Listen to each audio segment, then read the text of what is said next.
moving into a home is supposed to feel like a fresh start, a clean slate. But when your home isn't quite finished yet, settling in feels different. It's an in-between stage where things aren't quite ready, but your life is still happening. Now, this is exactly how we felt moving into this space just before Christmas last year. Our electrical was half finished. Our floors still needed to be sealed and cured. You'll see cabinets half installed and appliances not in yet. We decided to slowly start moving things in and settling in the space. With the temperatures now below freezing, camper living is no longer an option. So join me as we slowly settle in and live a little unconventionally for about a week or so. It's uncomfortable, but sometimes you need to sacrifice a little bit of comfortability for practicality later on.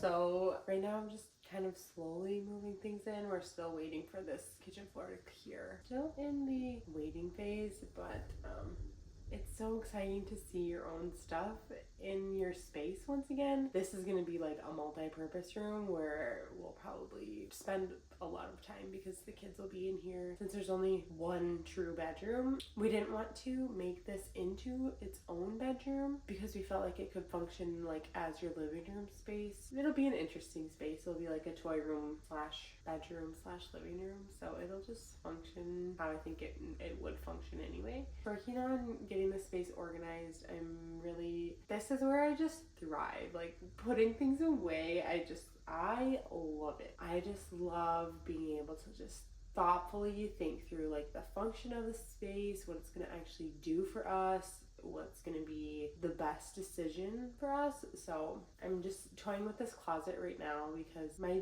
daughter's dresser luckily fits in there. We'll keep that in there, and then I think we're just going to store all the toys and my son's clothes maybe on top or on the bookshelf that it was on previously. I'm just trying to organize that a little bit better. As for like the couch and the bed, they are not set in stone. What I'm thinking actually is that I'll move this mattress to this wall, and then this crib to this wall, and then this sofa to this wall. And maybe we could squeak another chair in here if we feel like we need it. I would just like to have the couch kind of as a focal point as you walk in, so it feels a little bit more inviting and not so much like a bedroom. It's just gonna be what it's gonna be for now, and I think that's gonna be fine. We're not going for fancy here. We're going for functional. Luckily we got these rugs in here and they look great. I should really get new ones because they're kind of trashed, but it's better than just painted floors. You have something nice and cozy to walk on. I'm excited to see the kitchen finished, but we're just gonna focus on this now.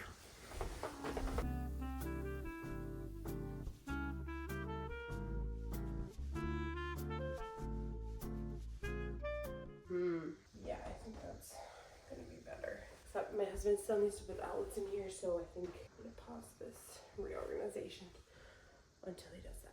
Wow, I'm under I also find that when we're moving stuff in, it's such an invitation to just like look through everything and decide if you actually want it here in this house. I just love that part of moving is like, as you bring something into your space, you're like, do I actually need this? Do I enjoy this? Am I excited to see it? And I think that's what I've found over the last like 8 times moving is just like this invitation to just look at your things, decide if you'd like to keep it or not, and if you don't, you are now in the power of like letting it go, and I love that.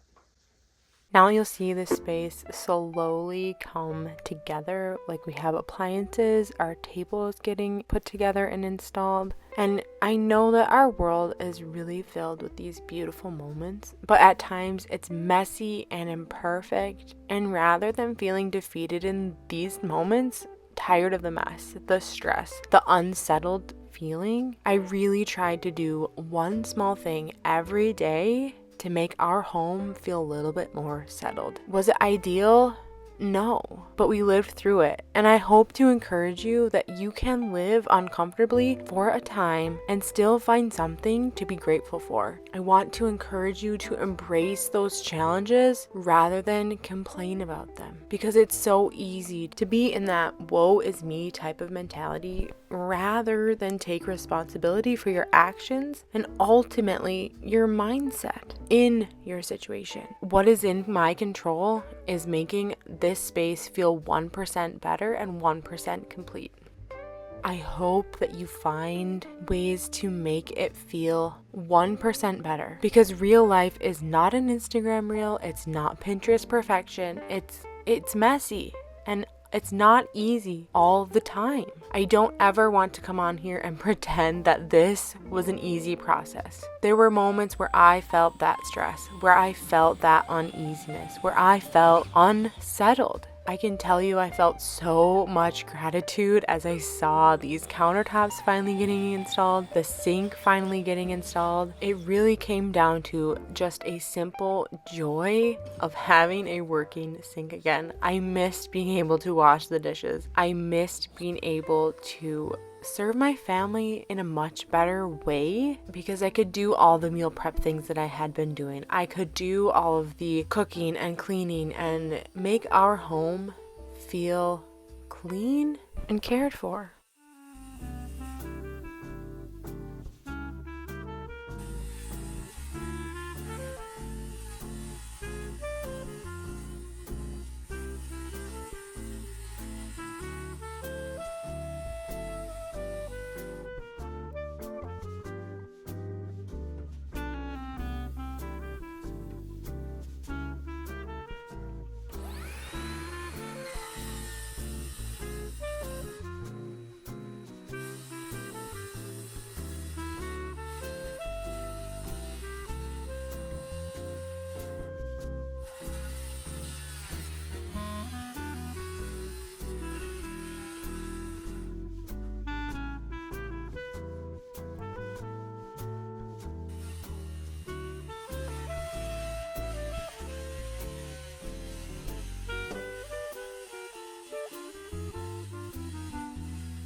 Love you. Can you imagine dating like a not a Be so. You would be. Calling your dad for that. I would be doing everything. Yeah. I'm glad I don't have to, because I'm married to you.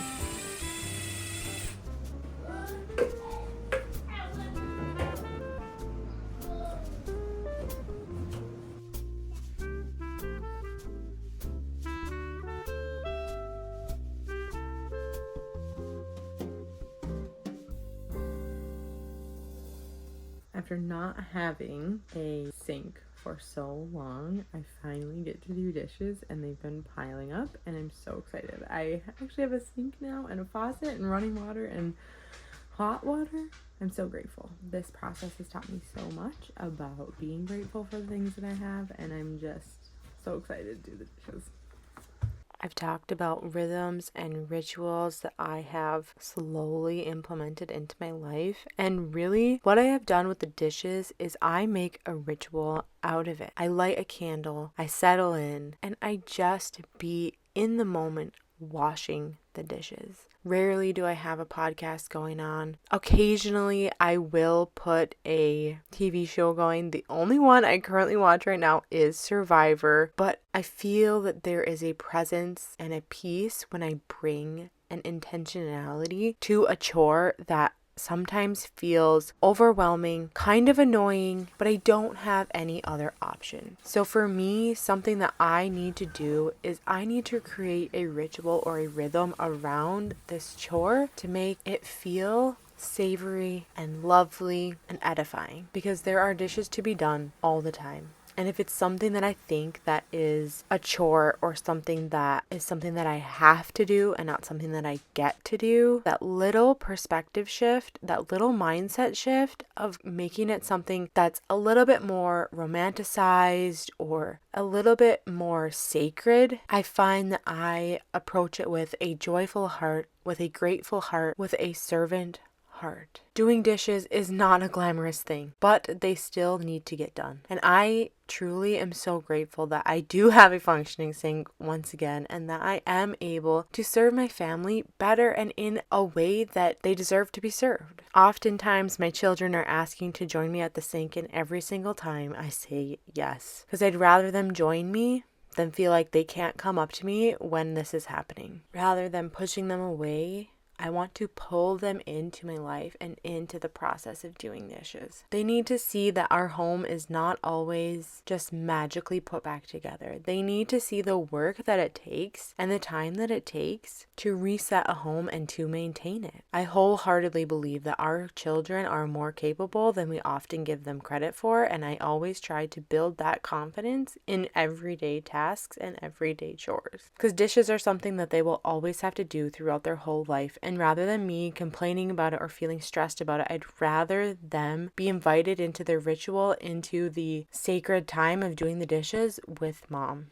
Oftentimes, there are little fights that come up. Oftentimes, I do not feel like I have the capacity, but still I say yes, and still I invite them into connecting with me during this time. This is how I choose to settle in, not by waiting for everything to be perfect, but by creating moments of home right now. Returning to the rituals that I've practiced and making small changes every day that add up to what makes my home feel more functional, what makes my home feel more like home. Our homes are not something that we will finish, but it's something we create one moment at a time. Even in the in-between, there is beauty in what's unfolding.